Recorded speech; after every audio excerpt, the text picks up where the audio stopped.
This is the MagicWordPodcast.com.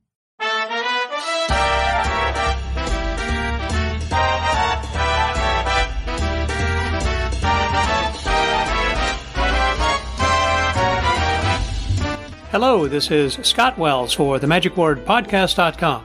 This week's episode is brought to you by Poe's Magic Conference, which is going to be held in August, the 24th through the 27th in Baltimore, Maryland. I attended this last year and had such a great time. I'm going back again this year. They invited me to perform, so I'm going to be giving a lecture and performing then a little bit this year at this convention, so it should be some fun. Speaking of conventions, I'm not going to make all the ones I thought I was.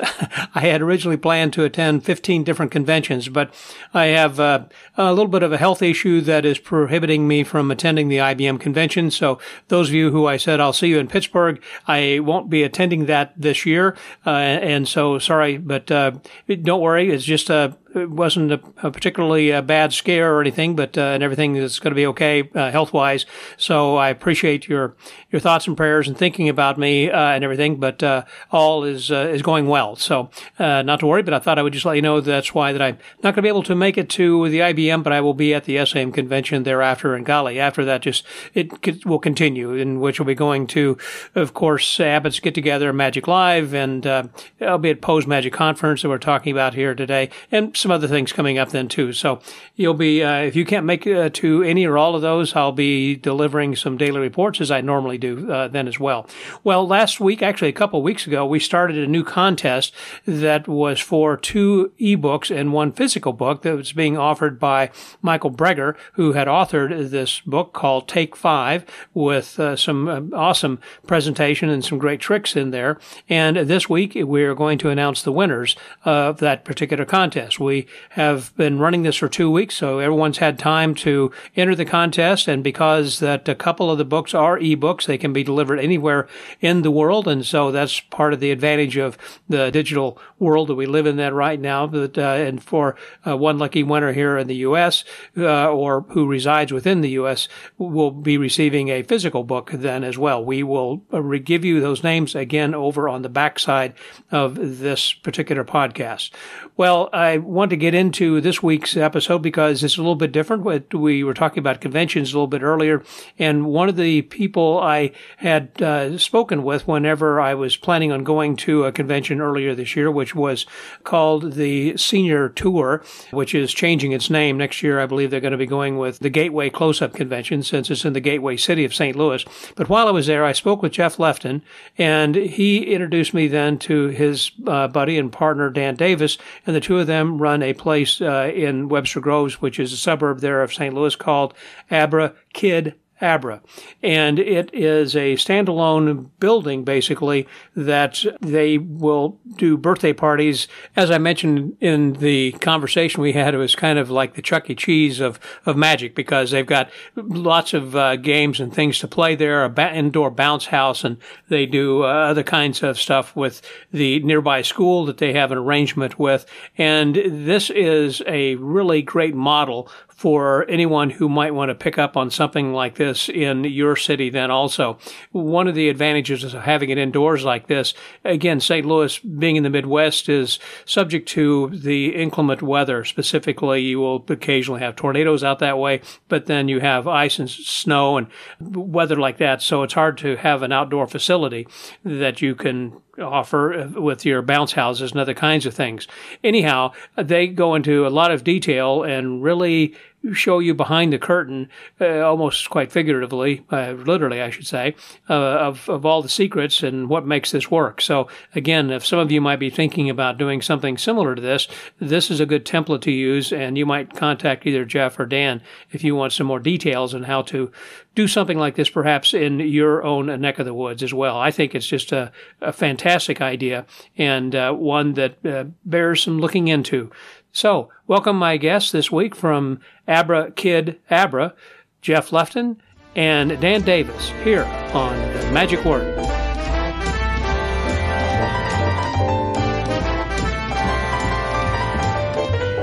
Hello. Today we are in St. Louis, Missouri at a Magic Theater that's a little bit unlike most theaters that we have talked about in the past. Many of the theaters we've discussed in the past, of course, been for adults or families or people, let's say, like Smoke and Mirrors in Philadelphia or the House of Cards in Nashville or others like this. This is something that is exclusively for children. I guess you can kind of think of this as the Chuck E. Cheese for magic. And I've got a couple of guys here who are involved with this and a fellow who had originally opened it and then turned it over to another guy. So I've got with me both Jeff Lefton as well as Dan Davis. So first of all, Jeff, hey, good morning or welcome. Yeah, well, hi, Scott. Nice to be with you. I'm so glad that you'd reached out to let me know about this. This is great. And Dan Davis, you can hear his voice here. I'm right here. Thank you. And again, it is nice meeting you. And you are, what do you call it? What is your position? CMO, Chief Magical Officer. I love that. And the name of this location is called Abracadabra. Jeff, is that right?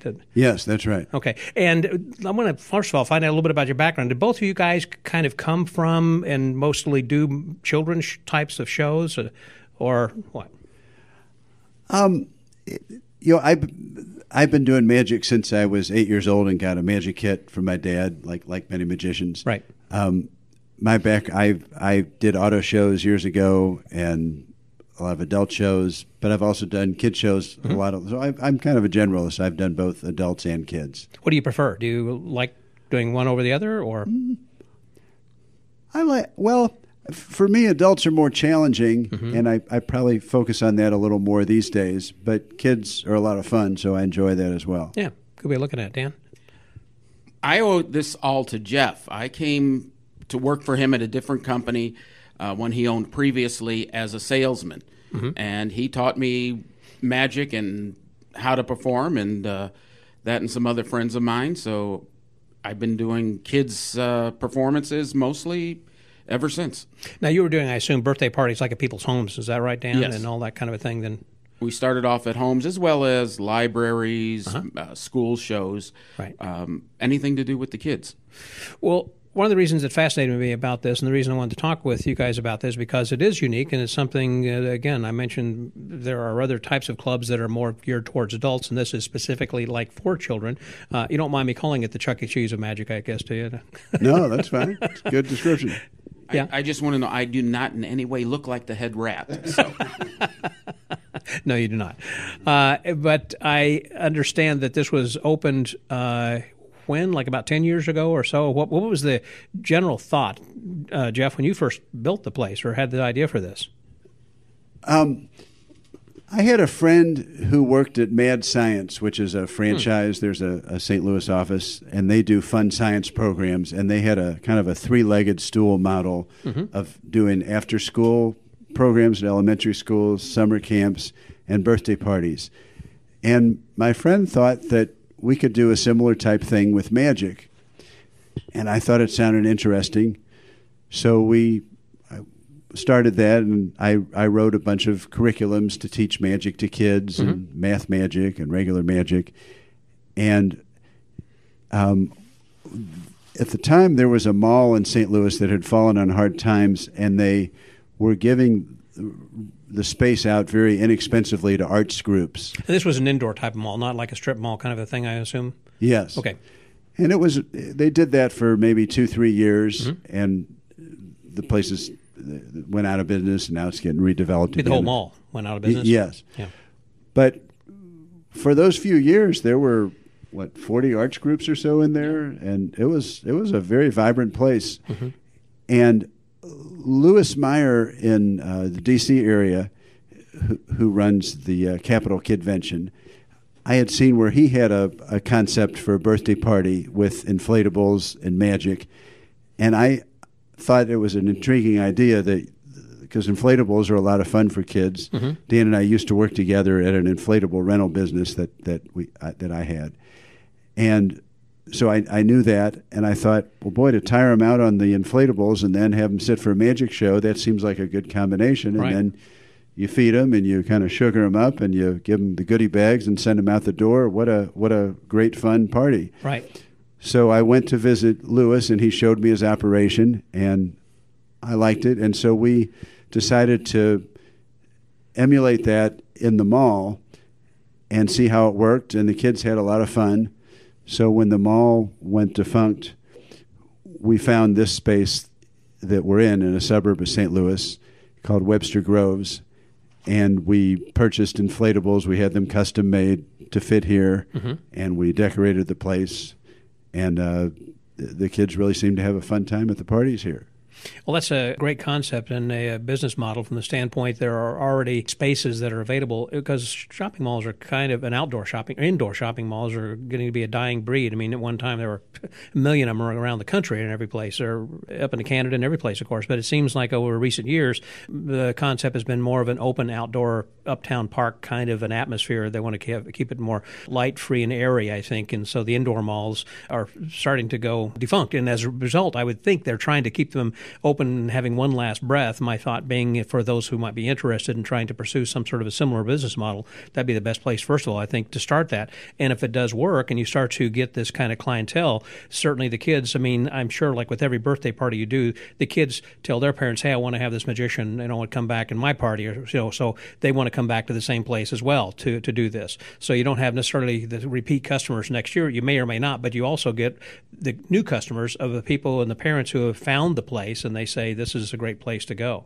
But by having this as a standalone facility, after you've already proven the viability, I guess, of that business model, makes this very successful, I would think, here. Dan? You said a lot. Yes. Yeah, you usually do.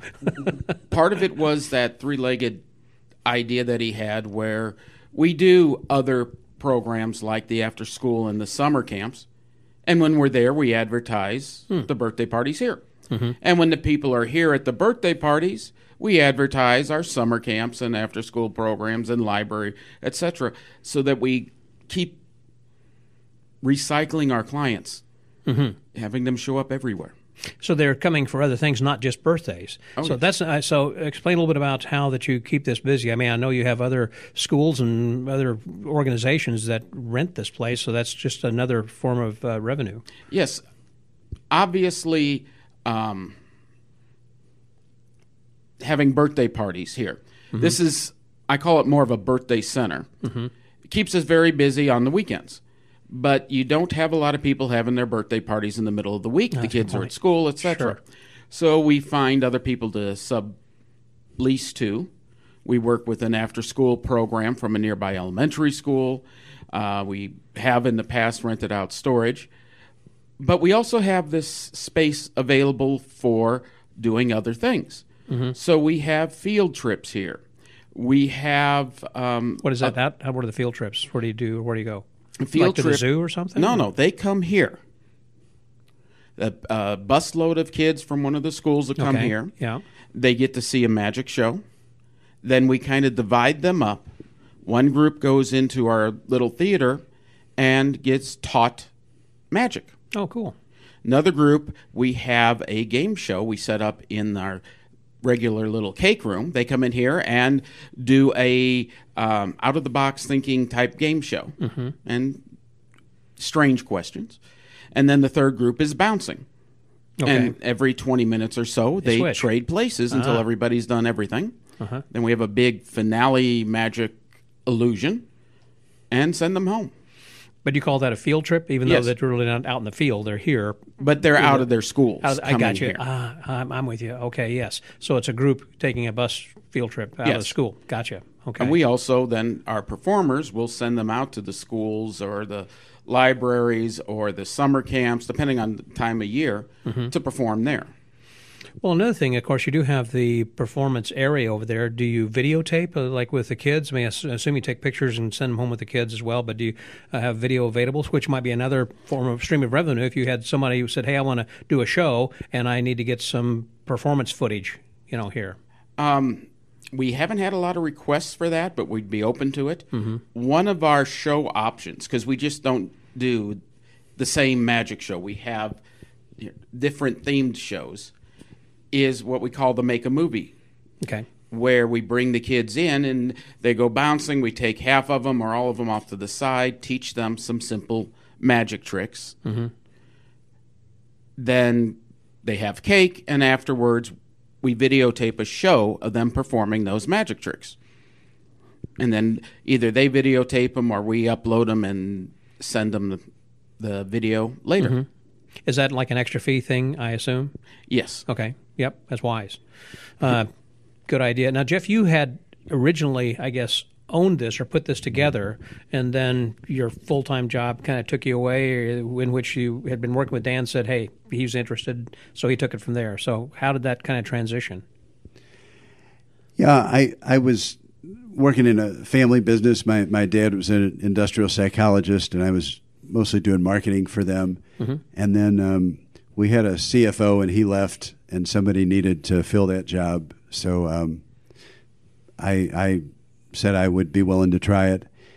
And I felt like I tried that and owning this for a while, but I felt like I was kind of doing both jobs sort of halfway and not really doing either one very well. And I felt like I needed to let go of this so I could focus more on that. So Dan and I worked out an arrangement for him to buy it. And so, Dan, you run this pretty much 100% of the time, but if you need some help, then Jeff will come and assist from time to time on weekends. Yes. Yes. We have a stable of a few other performers that we use. I was about to ask you that next. Oh, yes. I couldn't do all the shows myself. We have 4 or 5 magicians that are available. They're just local guys who here from St. Louis or members of the club or people you know who you've worked with and they're qualified? Or people we've trained. Okay, really? Okay. Going back to the summer camp and such issues, we bring in people, new people, and teach them basic tricks to teach the kids. And occasionally we'll get one who has a flair and a knack, and we will slowly work them into becoming one of our magicians. I was going to ask you about that. When I was looking at the performance room in there, you were saying how you end with the chair suspension and other kinds of things you do. Do you have a set show and an act that is the same show all the time, or do you have an A, B, and C act, and when you have other new magicians come in, you train them to do that act, or do they do their own thing? Basically, we have a rough guideline, okay, and then we let the magicians do their own thing. Okay. Every magician gets more comfortable with some tricks instead of others, so right. We let them play to their own strengths. But we wrote a show that has a story that links 6 or so tricks together, and I think that's a main one that we use. And the tricks are fairly easy to do, and we found like one of our performers had an improv background, so he's always coming up with jokes. A couple others have theater backgrounds, so they've been got a performing flair. They're good with kids, so the magicians don't generally do sleight of hand type tricks, but they're tricks that are easier to learn, and with their backgrounds, they've been successful at it. Right. And the size of the showroom that you have in this building is about the size of a home where people would normally perform a birthday party anyhow. It's what is it, like about a 12 by 12 foot room or something? Or something close to that, yes. I mean, occasionally we will get large parties. Well, we don't use that room. We'll move it out to the main room where we turn off the bounces and set them out there. But most of our parties are 12 to 15 kids. I think it's a brilliant strategy, Jeff. When you first told me about this, from the standpoint of having a 3-pronged thing in which they're going to come and get tired, first of all, of doing all the games and whatnot, and then they can kind of settle down a little bit because they're tired, at least for a few minutes, to, a 30-minute magic show, I guess, approximately? Yes. Yeah. And then after that to give them their sugar fix and cake and ice cream and everything, and then out the back door they go and let the parents take it from there. So I think that the strategy is brilliant. Yeah, well, thank you. One thing you might find interesting, when we have 2 inflatables, we have a bounce. It has 2 rooms, and that way if there's young kids and older kids, we can segregate them so the young kids aren't trounced on. And that was custom made for the area, the room. Yes. Wow. And then we have an obstacle course that has 2 lanes. It's got 5 obstacles, and the kids can race each other. So when the kids are on the inflatables, we have one attendant who does the magic show, and he'll kind of follow the kids through each of the 4 different rooms and parts of the party and be the magician when the magic show, and they'll just make sure the kids are behaving well in the bounce and so forth. Well, when you're watching the kids in the bounce, what I would like to do is stand by the obstacle course, because the kids go in again and again. Yeah. And as they come in, I try to memorize their names because you keep seeing the same kids again, and you can. And so I find that by the end of the 30 minutes, I've got all 15 or 20 kids' names memorized. Mm-hmm. And then when we take them in for the show, we can use their names in the show as we're interacting with them or calling them up as assistants. Right. And I've had a number of parents say, how did you memorize the names of all those kids? They seem more impressed with that than they are with the tricks. True. Well, as you know from working with corporate parties then as well, whenever that you go into a cocktail strolling party, and as you're leaving, you're saying, hey, thank you, John. Thanks, Stephanie, for having me. I hope you enjoyed this, Carolyn, for the show. Whenever I do that, as I'm departing, they kind of shake their heads. How does she remember my name? They can hardly remember my name, So I think it's very impressive, certainly, by doing that. And they want to come back because you made them feel special. Yeah. Another thing I was going to ask you about, towards the end of the day, they come into, I was going to say you've got a couple of rooms where the adults can kind of sit as well. And they got plenty of windows so they can kind of watch what's going on. But they have some quiet areas, I guess, for the parents or grandparents or whoever to sit for a while and wait if they wish. But at the end, they've got this money grab thing. Explain this. When they're done eating, and we don't have a clock on their time eating. Yeah. Some people bring in cupcakes. They're done in 5 minutes. We don't want the kids sitting there because they'll cause trouble. Others, I've had people bring buffets, and they'll be in there for half an hour. Okay. But when they start getting done, we bring them into what we call our treasure room. And there we make balloon animals for the kids, and we do a workshop teaching them little magic, and we put that in goodie bags. And then we take the goodie bags and put them by the door. So the kids will start heading towards the door when they're done. Sure. But the final thing we do is we have a money machine, a cash cage, a big thing that blows money around. Only the birthday child gets to go in there. It'd take all day otherwise if you had everybody go through it. Even better, all the kids are going, I want to go in the cash cage. And the answer is, well, when you have your birthday at Abracadabra. Brilliant. And then they grab as much money as they can. It's always the exact amount they need to win the big prize. What do you normally have as prizes? Stuffed animals at the moment. Okay. We used to give away magic kits, but the kids like the little stuffed animals more, unless they're very magic loving, and then they already have a magic kit. Probably so. I hadn't thought about that, but when you go to Dave & Buster's or some of these places where they play skee ball and you get the tickets and whatever, or like Chuck E. Cheese, I guess, or Mr. Getty's Pizza Place, the point is you've got all these tickets you can buy, but I rarely see magic kits or always stuffed animals that people are wanting to get, or little trinkets or something. With stuffed animals are on the top shelf. That's the prized prize, basically. Great idea. Also, the fact that the magic kits usually have an age limit. True. And the kids we're having here, we'll have first birthday parties here, and we'll have 12th birthday parties here. Is that about the top side as far as 12 years old? It has been, yes. Okay. I mean, you haven't had adults come here, I guess, have you, and had their parties? No. I'm trying to think if we've had, and no. We've had a couple adults get in the bounces. Yeah. And you don't serve alcohol, but so that's on there. No, that's probably the big problem. Yeah. I think a cool idea also, Jeff, you had mentioned earlier to me about how you can rotate this. So you get one, I say rotate, you get one started, and then after they pass to the next room, you can have another group started right behind them. Yeah, that's right. So we can do two parties at once if we have two different magicians, and that's right. They can follow them through. Yeah. When we were looking for a place, we wanted a place that had good visibility, maybe on a main street, but I found that those were more expensive to rent. Sure. So we wound up on a place that's about a block off the main street. We've got a sign, and you can kind of see it from the main street. Yeah. But one challenge I will say of this is that the inflatables take up quite a bit of room, so it makes the rent more expensive. So you need to have a certain amount of parties each month just to cover the nut.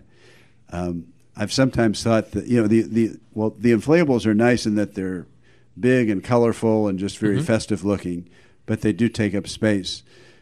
I've sometimes thought it'd be nice to have a smaller space and maybe we just play games with the kids or something that takes up less room, and that would be less rent and probably a little more economical. And I wonder sometimes if we do birthdays in the home, that's probably a good. Like I know in England, the games at the birthday parties are very popular. I don't think that's really caught on. Not the so much US. here as it is over there. That's a good point. Here, they do have inflatables, and a lot of companies, as you said, you had inflatables before you had this idea of this venue where you would bring inflatables to people's home. Big thing now, of course, are foam parties, I guess, that you just come and kind of blow foam when you leave, So I think it'd be, that's the next best thing to self-working tricks. So I don't think there really is such a thing as a self-working trick. I heard a guy say, well, if it's self-working, it seems like you could just go to a show, you wind them up, you set them down, you go home, you come back and pick up the things. They just do the tricks, but that's not true. But there's a lot of stuff that has to go on here. One of the advantages that we have, our competitors aren't the other magic places around town. If you open up a dinner theater or something, that's not our competitor is the Chuck E. Cheese, the Bounce U's, the other places. And the big and those are becoming more popular. Mm-hmm. The big difference is when you're here, you are the only family here, or at the most two. Yeah, and you are separated, and so I've had a lot of people tell us it's more fun as a group, and not just getting separated all across the other rooms. It's like you're going to someone else's house for the party. Yes. Yeah, and then you could leave, and then they've got to clean up the mess. Which is what happens here. They leave, and we clean up the mess. What about the food? I was going to ask about that. Do you have that catered, or do you? We do not provide the food. They have to bring in whatever they want. Okay. We do have plates and cups and all that other fun stuff. You don't have sodas or a machine or anything like that? Or? No, we don't. We just got our new water fountain. Mm-hmm. But I would think if you have food or soda or anything like that, you have to have some sort of a food license or a permit. Exactly. And that can be more expensive, too. Yes. Plus more inspections, which even makes it even more expensive. Right. Parking-wise, looks like you have adequate parking out here because the kids aren't driving, so you have a lot of people, I guess, come and drop off the kids and leave. So although some parents, grandparents, and some people are staying, for the most part, I'm assuming they kind of come, drop off, and then come back later? Yeah. I'll start at the beginning of all that. Okay. No, we don't have enough parking, but yes, we do. Okay. We only have about 10 parking places in the front. Okay. But we have very nice neighbors. The parties are at the weekend. The businesses aren't running in the weekend, so they let us use their parking. Right. That, except for the exercise group next door, and then it's okay afternoon on the weekends. So that takes care of that issue. It depends on the age level of the children if the parents stay or leave. Okay.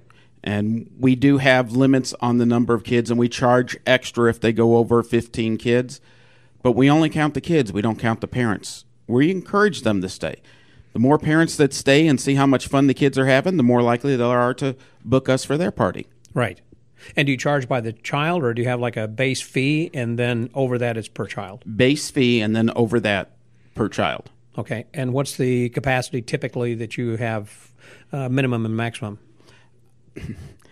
We've done parties here for 2 kids. Okay.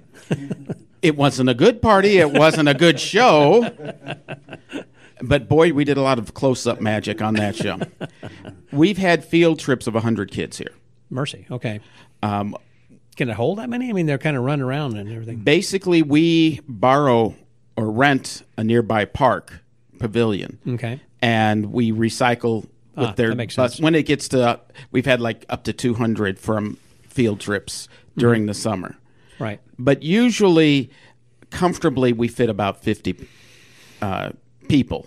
In having a school come over, I know they have certain funds set aside for field trips and things like going to the zoo or museum or whatever that are funded by the state or whatever, I guess. I'm not sure exactly how that works out. But so are you paid by the school, or do the parents kind of say, if you, in other words, if the kids want to go, they have to pay so much and the parents have to put in the money for them to go, or do you care how that's worked out as long as you get paid? Yes. Okay. We don't care how that's worked out as long as we get paid. Okay. I would just think that some schools, in other words, that'd be a thing to encourage, saying, hey, you have funds already that you're receiving for field trips and things. use us, put us in the mix?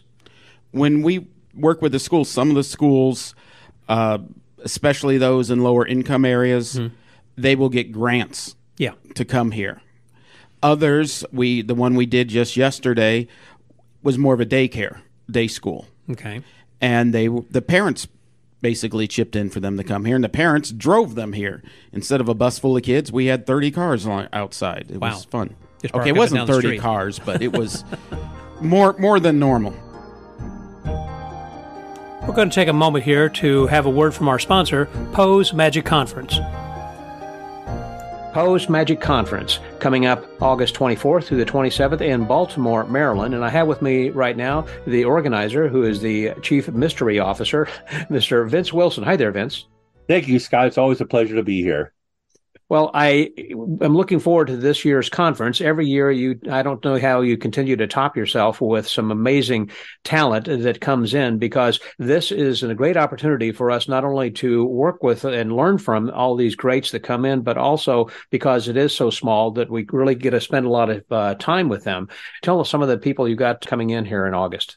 Well, it's hard to top Jeff McBride from last year, but we are working on it. Yeah, but we have this year's keynote speaker is Larry Haas. We'll have my good friend Vlad Bradley Barefoot. David Parr will be performing there and lecturing as well. He'll be doing his Alchemist one-on-one session. There's only limited spots available for that. Paul Prater will be coming back. Crystal Younglove will be emceeing and performing. And of course, there's this guy named Scott Wells you may have heard about. He'll be joining the stage, and Lindsay Noel and Zeke Powers are just some of the performers and lecturers we have there. And of course, there's always more added fairly often. And we have some announcements we'll be making soon, so you can go there and subscribe to the newsletter. Sign up quick, because we expect to have an even bigger attendance than last year, which will fill up the space we have. So you should be buying your reservations very soon. Also, we'll be raising prices in the next couple of weeks, so keep that in mind too. Well, I recommend everybody go out actually and to register soon. This is a lot of fun if you want to take your magic to a different level, and this way that you can learn how to add storytelling rather than just a demonstrative description of your trick, actually making it entertaining to your audience and thus making you head and shoulders above your competition. Learn how to be a storyteller here this weekend. Thank you very much, Vince. I appreciate it, and looking forward to seeing you in August, the 24th through the 27th in Baltimore. And for more information, go to, what's the website? Poe'sMagicConference.com. Poe'sMagicConference.com. There you go. See you soon. And now back to the conclusion of our conversation about Abracadabra with Dan Davis and Jeff Lefton.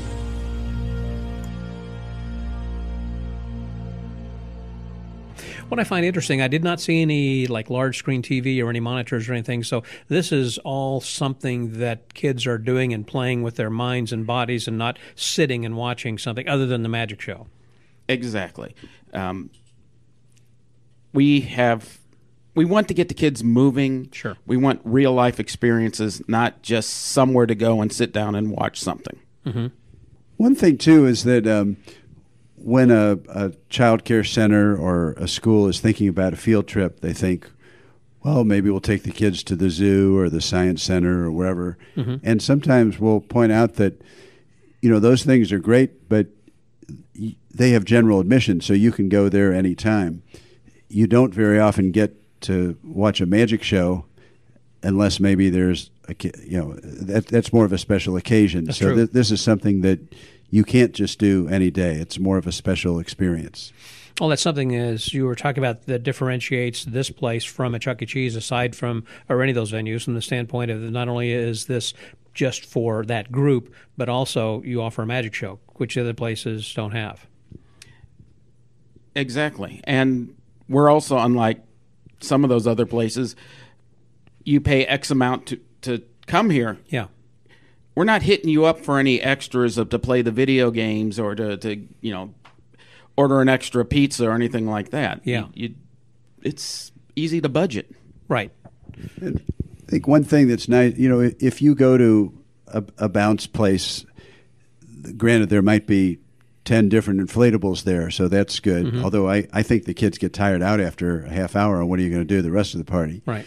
But here I think the nice thing is that in the magic show you get the personalization with the birthday child, and just the interaction between the performer and the kids, a fun shared experience like you get in a magic show. Sure. Plus, you get a taste of the bouncing and the fun. So it's kind of the best of both worlds. Physical activity, basically, kind of thing. That does sound great. Since you are competing with these other types of venues, how do you go about marketing? For those who might be interested in this kind of a business model, there's so much to think about, but how do you get people in the door? What do you do to advertise, promote? The biggest advertisement that we have is word of mouth. Of course. Once you do one party, you're going to have 2 or 3 people from that party wanting to come back here. Yeah. And then marketing at all the other events that we do, and then just a little bit, we've done birthday mailers. We've been doing Abracadabra for almost 2 decades, I believe. We have a list of a lot of kids and when their birthdays are, so we can do email. Because a lot of times they have brothers or sisters who might be younger, are going to be coming in there too. So the parents know where the place is, and they've already beaten the way to the door, basically, and so they can. And they've had a good time doing it. Exactly. Yeah. We also had, I think, some luck with just search engine optimization. So if they search for birthday party place or something, they hopefully will pop up. So they don't have to type in Abracadabra; they just look for birthday venue or something. Right. Okay. So do you have an SEO person who's working with you? And I assume you have, obviously, a website, but... The best SEO person that I've had work for us is Jeff. Okay. He set everything up, and it is still going strong. And do you look at the analytics from time to time to kind of see how, or just... Oh, yeah. Okay. And so you're able to turn that into actual people walking in the door and making reservations. How many on a Saturday, how many parties would you have on a typical weekend? And does it make a difference also during the season? Which is another great thing, by the way, because of St. Louis, we do have snow and ice. I'm from this area. I know exactly what it's like here. So you always can control the temperature, whether it's hot or cold or whatever, by being indoors or not playing outside or have to risk all that then as well. But how many typically would you have on a weekend? We have 3 to 5 per day. Wow, okay. That is what the most we can do. Mm-hmm.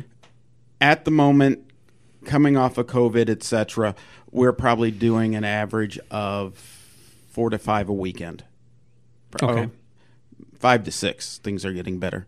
And some on, I guess, even Friday afternoon, Friday evening, or do you do many on Fridays? Not really. Just Saturdays and Sundays? Yes. We have to keep the building busy during the week, we have an after-school program here that runs from about 3 to 6 p.m. So when we do get occasional evening parties, they have to be starting around 7. Gotcha. It's going to be a later kind of a thing. And you're open for whenever. I mean, if somebody wants to rent it, you'll be here midnight if they want to or whatever, I guess. And once the kids are out of school, we'll do them 7 days a week. One thing is, I don't know if this is funny or not, but sometimes it's hard to get the people out of here. Oh, really? Okay. Yeah, I mean, we've got that. another group coming in, or we want to clean up, and the parents are still staying around and talking, and it's like, how do you politely say, tell them it's time go to out go? in the parking lot and talk out there? Oh, yeah, we have to start turning off lights and sweeping floors. Yeah. Gently kind of say the witching hour's here. It's time for you to go. I don't care where you're going to go, but it's not here.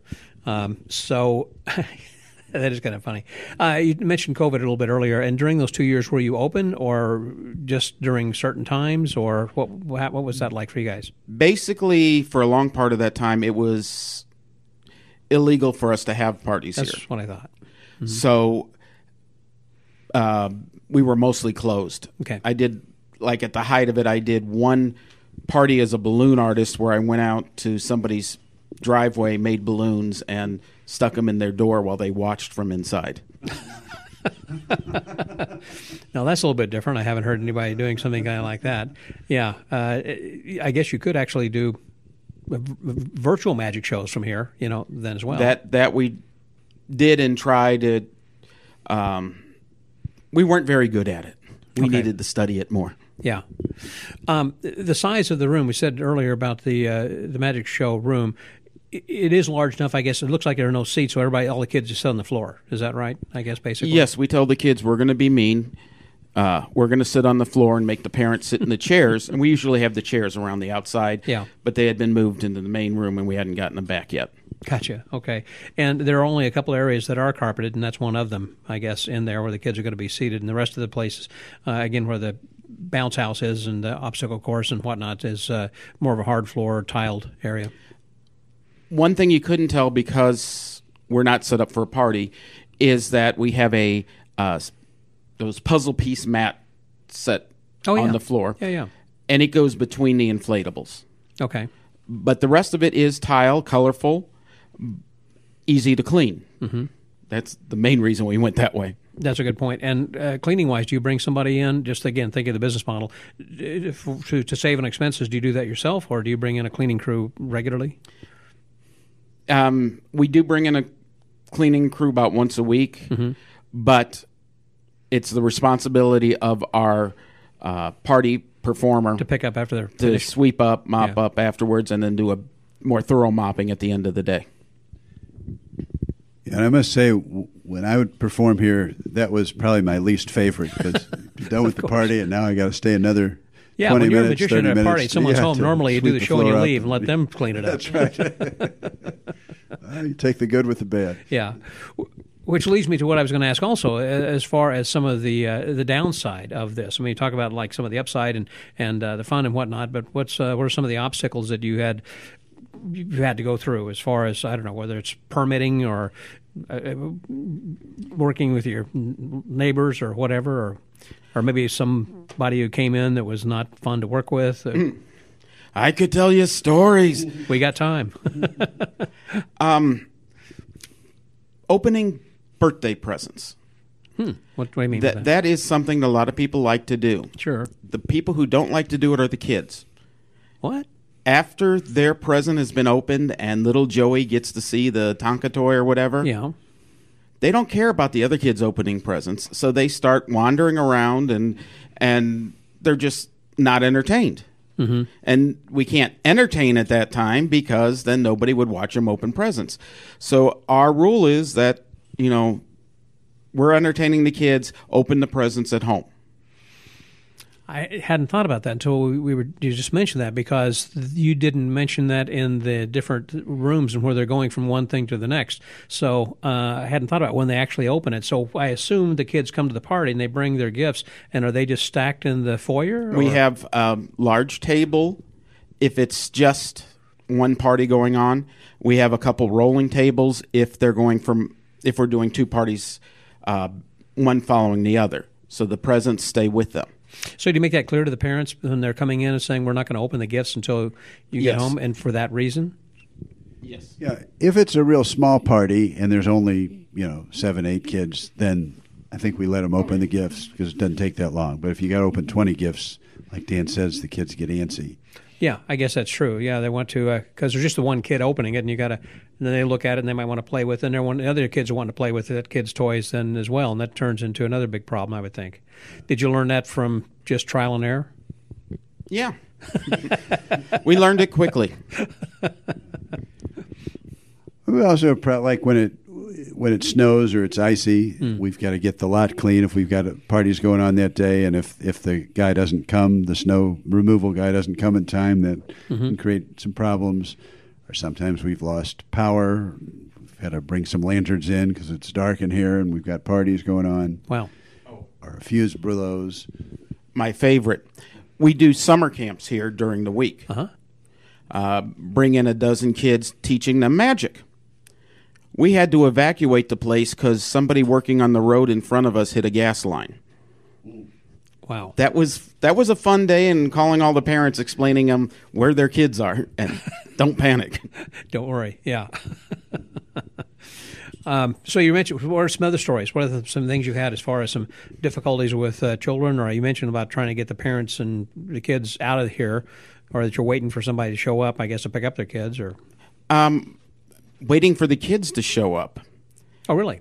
So they could be running late because if you got another second party behind them, that kind of...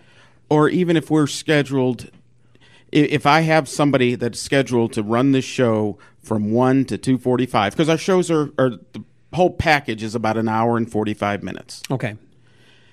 And they don't show up on time and they're running late, it throws our whole schedule off. In particular, a kind of sad story, Mom booked the party because Mom wants to impress her kids. Sure. She's divorced from Dad. Dad was supposed to drop the kids off, and Dad instead takes the kids out somewhere else for another half an hour. Oh, boy. So the mom's here. She's got the food and everything and all set up waiting Mom's, for the kids, friends, and everything but the birthday child. But the birthday child. So the birthday child came a half hour late. In the Yes. meantime, in a case like that, do you just let the kids run wild on the jumping, bouncing around and everything, I guess? Our schedule, unless we're doing one following the other, is not so written in stone that we can't mix things up. Okay. So what'd you do in that case? In that case, they bounced for the full half hour, and when they weren't here yet, we moved on to the workshop and balloon animals. Instead of the magic show. Instead of the magic show, because one thing we try to do is make the magic show star the birthday child. Of course. And everything is interactive, and we can't do that without the birthday child. We've had similar situations where we do not provide the food. They can bring in what they want or have it delivered. Right. And the delivery guy's late. Wow. So when it's time to eat pizza, the pizzas aren't here. Right. So we do other things, and then they eat at the end. So has that ever happened in which the food didn't arrive at all? I had one man yell at me because we didn't have a soda machine or any type of thing to Beverages. get beverages other than water. Yeah. It's like, and even though we tell them, and it's in our agreement, Yeah. we do not provide any food or drink, he was determined that we were going to get food and drink. Wow. I had another lady yell and complain. We give them goodie bags, which has toys and magic tricks in it. Sure. She says it's not a goodie bag unless it has candy. There's nothing goody to eat in that.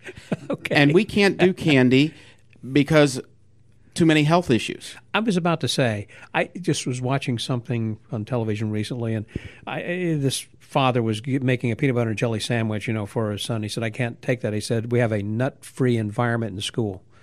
And that's the thing, obviously. I hadn't thought about some schools not having, the whole campus can't have nuts.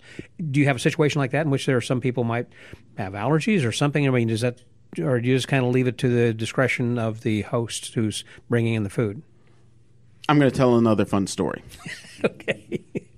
I was here working a birthday party, and Mom brings in the cake. And we have had some amazing, beautiful, I bet you have. fantastic cakes here.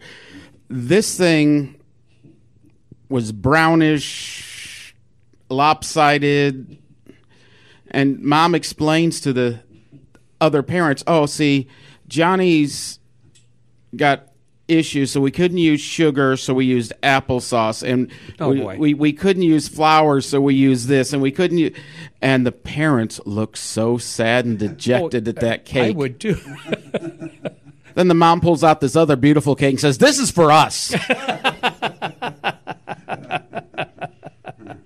In fact, just this week, going back to the camps more than here, I spent half an hour on the phone with a mother explaining when we register kids for camp, they're here during lunch. They bring their own lunch. Mm-hmm. Her kid has a peanut allergy, so we'll just let all the other kids know nothing with nuts. Right. It's funny, too, how some parents will just come and not really do anything. They just, we have the party and they're on their phone or playing around or talking to other parents. Yes, and that's fine. But other parents, they come in and they decorate the place elaborately. And like Dan says, they'll have these elaborate buffets of food, and they might even come in a few days before the party and look at the place and plan out the decorations. Maybe they'll want to get here stick some 30, things on the 60 walls minutes kind of thing. before. Yeah. Okay. So it's just interesting the range of that you get. I had a professional party planner want their party here, and they wanted to get here an hour and a half early to do the decorations, which kind of would not work because of the other party going on at that time. One thing that we did notice, our person is the party host. They help the kids on the inflatables. They do the magic show. When it comes to time for that food, We originally were planning on them to help serve all the cake and everything else. Mm-hmm. We don't do that. Our person gets in the way of mom and dad wanting to do that. Okay. Cleaning up, oh yes, we can do that. But actual serving the cake and all, we're in the way. Yeah. So we just kind of go back to our room, gather our breath, rest for 10 minutes, and then come back and see what's going on. Mm-hmm. That's not a bad way of doing it, certainly, because you're just going to be one or two more people in the way, big people, because they're trying to get to the food or cookies or pizza or whatever that's there then, too.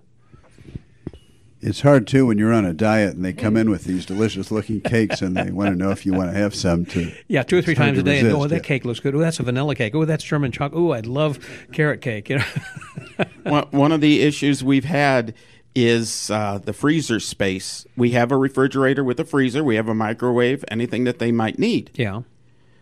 But if we're doing 6, 8 shows a weekend, when we were at our most shows, we come in Monday and there is boxes of ice cream bars and things in the freezer, and we weren't sure if they were ours or the daycare's or. So you don't know what to do with them. Well, once we cleared out whose it was, we had one teacher performer who would claim a box and eat on it for the rest of the week. Do many of the people come and leave things? Yes. One thing that Jeff introduced me to is a group called It's Your Birthday. Yeah. They do birthday parties for people in shelters, mm-hmm. mostly women and their kids. Oh, nice. Mm-hmm. Well, everybody would spend money on their birthday decorations and then throw them away. We offer them a box to put them in, collect them, and then pass them on to the... That's great. Because they can be reused. I mean, exactly. It's horrible that you spend so much money on all that and then it just goes into the trash. Yeah. And Scott, if you like, before you leave today, we can look in the refrigerator and see if there's any ice cream You've left. whetted my appetite. Yeah. Since we're about lunchtime here, thinking about that. That does sound good.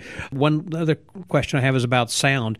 Do you have like a speaker system, so you're playing music during the time, or are the kids loud enough they wouldn't hear the music anyhow? Or if you want to play Happy Birthday, or you got some piped in sound or speakers, or we do have speakers set up and we do play kids music at the start of the event. Most of that gets drowned out by the bounces, of course, but it's enough, especially those first few minutes when the kids arrive and they're nervous and not sure what's going on. They know it's a fun place when they arrive. Exactly. And you can also make, I guess, an announcement. You have a speaker system, like a microphone. You can say, hey, Johnny's party, but we're going to be moving from this room now to the next room. Or we just haven't had the need to. Okay. It's not that big of a space. Okay. Well, as you say, you've got the magician who's going to be working with them and following them from one place to the next and kind of shepherding them along. There have been times when the kids will get here like 15 minutes early. The birthday kid gets here early. Yeah. I mean, and sometimes the birthday kid is late, and all the kids are sitting there and waiting for the birthday kid. Oh, my. Yeah. But when the birthday kid gets here 15 minutes early, they see the inflatables in there, and they want to know, can they start on them now? And think, well, you want to accommodate them, so go ahead. But after about a half hour, most of them get pretty tired out. And if you start them early, then 15 minutes early, they're going to be pretty exhausted and want to lay down sometimes.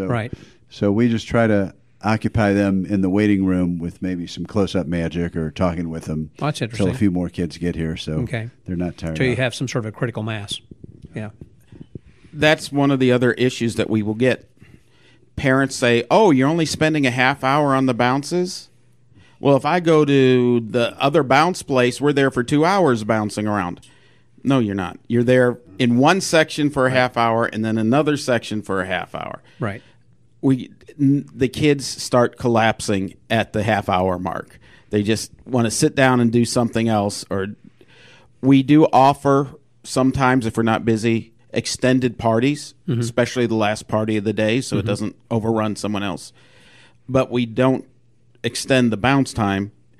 We let them come back to bouncing later. I understand. Yeah. Sometimes the parents will compliment us on what great control we had over the kids during the show and how we kept their attention so well. And I mean, I do think our performers are good, but I I think it's also partly because the kids are tired out, so they're sitting and they're not so troublesome like they sometimes are if you go to a home birthday and they haven't gotten their energy out beforehand. Correct. They can be a handful. Yeah, because there are not a lot of places when you're at most people's homes to kind of run around in the house, particularly if it's bad weather outside. They're trying to keep the kids in. It's like, oh my goodness, we planned for them to play at the pool, or we were going to have a bouncy house, but they couldn't because of the weather or whatever. Particularly, as I said, here in St. Louis, where you have snow and ice you have to contend with in the wintertime as well.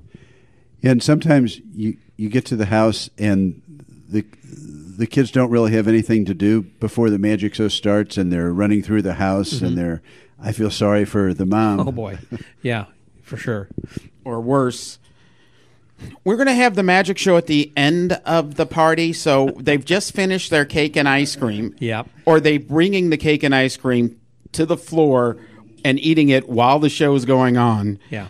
Then the kids can be a little bit wild, yes. Yeah, that's why when I was doing parties, I had learned from experience as well to try to coordinate that, saying, well, when will I start? Because I've got another show I'm going to be going and doing or whatever. But more importantly, here is what I would suggest, what you would want to do, because they may say, just as you'd said, Dan, of doing the cake and ice cream, then we'll have you. Well, can we do that after? Because then they have some place to go to rather than messing around with the magician and looking back at all of your stuff, because they're wanting to go have cake and ice cream or opening gifts or something that's going to keep them out from under your foot, as opposed to you being the last thing. Because if you're the last thing, then they got nothing but time waiting for their parents to come to kind of mess with the magician, So, again, I think you have a nice timing kind of a thing here. As we start to close, tell me, so what would be some of the suggestions you would have for someone who is interested in this kind of a business model who might want to open it? You would encourage them, I'm assuming, to do something like this, but what kind of advice would you give? Each of you have an idea? We've given a lot of it away. Basically, when you're looking for a place to do this, plan the flow that you want the party to go. Mm-hmm. We have it so they go from the bounce to the show, and then we have a back hallway or a front hallway, either way, to go to the food, then to the treasure room, then exit.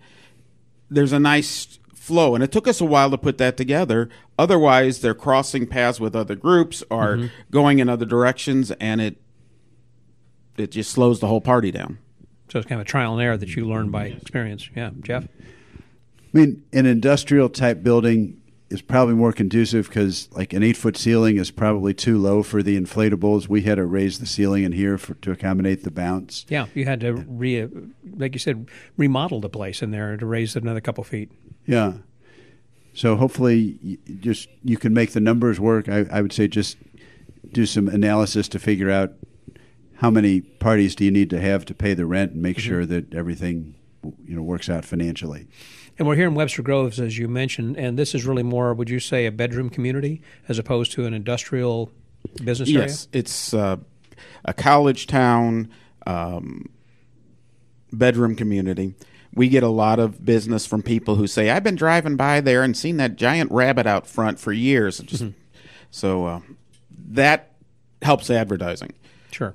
But then we had to readjust everything and cut down on the obstacle course to make it fit.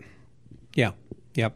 And it does, I think, and everything has you've worked out all the bugs, so to speak, to make sure this kind of flows. So I don't see a lot more improvement that you can make. Are you still fine-tuning, I guess, finding things occasionally? Like with any show that you do, there's always something that you can tweak a little bit. Mm-hmm. Yeah, but the general basis of this, it sounds like you kind of got the model kind of working, so... Good advice. That's great.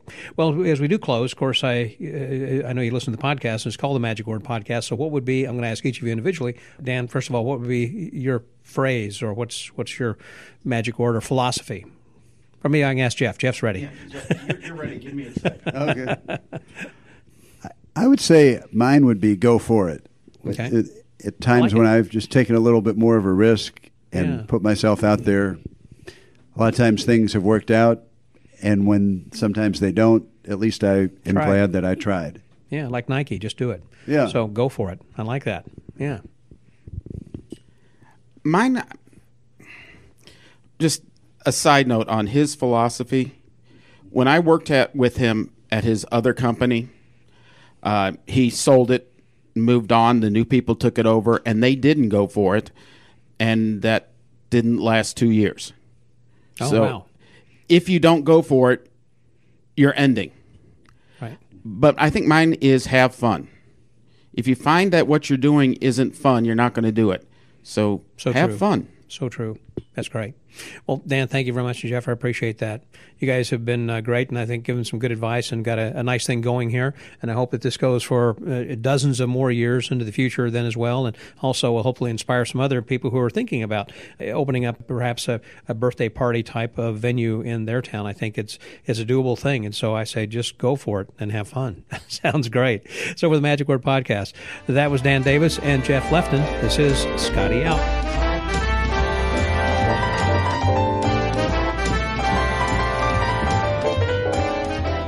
Thank you, Dan Davis and Jeff Lefton, for that insight you gave us into your business model of Abra Kidabra there in Webster Groves, Missouri. It is a very unique location, and I think it certainly bears looking into by other people in other parts of the country, if not the globe, who might want to replicate some sort of a similar type of a location for to do children's parties. Instead of going out and doing birthday parties all over the town, why not have the town come to your location? And that way that you can provide a more enclosed environment, and it can be not only enclosed, but more controlled, and offer more packages and everything. Anyhow, great idea. Congratulations on the success that you've had, and also I wish you continued success well into the future. Well, this week I said we had a contest in which we were going to announce the winners of the Take 5 book, and we have 2 ebooks and 1 physical book that's going to be given away. And we appreciate all the people who had entered the contest from around the world. And again, if your name is drawn and you are living outside the U.S., then we'll send you that ebook. And if it's you're inside the U.S., then one of you get a physical book. So I think it's now time to list the names of the winners. And their names are David Cups, Gary Friedrich, and Simon Carmel. Congratulations, guys, and I hope that you enjoy the books as much as I have, or I should say book, because it is a wonderful book. Michael Breger had sent me a copy of this in advance, and it's a good read, just as his other books are as well. But wait, there's more. As a bonus for you listening until the end of this podcast in order to hear who the winners are, there is even more thanks to Michael Breger. He said that he wants to take this contest just one step further. Actually, the ebook sells for $12 through kmarmagic.com, but if you are interested in buying it directly from Michael, then you can have it for a mere $8. If you will just send him $8 through PayPal to mbregermagic@gmail.com, he will send an ebook to you of Take 5. Again, just go through PayPal and drop him $8 to M, that's in Michael, M Breger, that's B as in boy, REGGAR, magic@gmail.com, mbregermagic@gmail.com through PayPal. $8, heck of a deal. You need to go and check that out. I might also point out that if you become a friend of the Magic Word at certain levels, you can actually receive a copy of Michael's earlier ebooks, which are part of the perks you get for your monthly pledges that you give using patreon.com. And we certainly do appreciate you going out into to Patreon or through PayPal and giving us a monthly donation. I should say a monthly pledge. You can give a donation whenever, and we do have some donations we get from time to time, because it might be perhaps just in celebration of an event, like something we're going to be having next week, where we're going to be celebrating someone's birthday, and that's going to be coming up then soon. And they had given a donation in advance of that in order to get a little bit of a shout out. And so if you also happen to have a convention or something that you want to have promoted, I want to make sure that you know that that is available here, that you can get more than just a shout out. You get different kinds of opportunities to promote your convention. And just as I had spoken with Vince Wilson here this week about the Pose Magic Conference, you could do that for your conference then as well. Just contact me. That's Scott at themagicwordpodcast.com, and I can give you more information on advertising rates if you are interested in that kind of a thing. And speaking of the convention, I do want to again thank our sponsor this week, and that is Pose Magic Conference. And I hope that you will register, and I will see you there on August the 24th through the 27th. It's going to be just another great time, very fun time, and it's a nice location. The hotel itself at the Lord Baltimore is outstanding, and I would recommend that you book your reservations there early. It's just a great and grand old hotel. It's phenomenal, so I know that you'll enjoy that. And so we've got some other things coming up over the next few weeks. As I said, I'm not going to be attending the IBM convention, but I have some other conversations that I have spoken with people in the past and have put them into queue that will be coming up over the next few weeks that you'll be hearing and hopefully then enjoying as well.